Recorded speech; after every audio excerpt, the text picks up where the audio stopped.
Should find those same wires in there. 2 green wires, 1 black wire, and a white wire.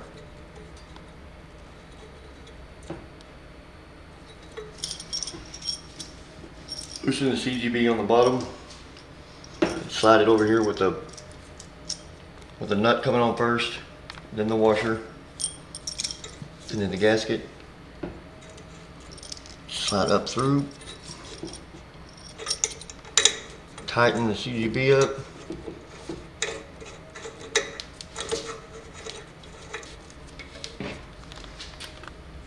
On your green wires, attach all 3 of them together. If you have a Wago or wire nuts or however, take all 3 green wires together.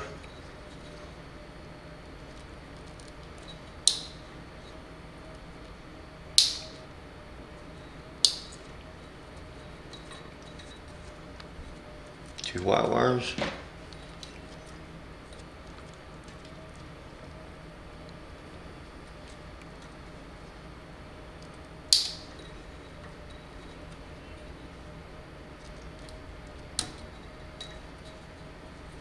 And the 2 black wires.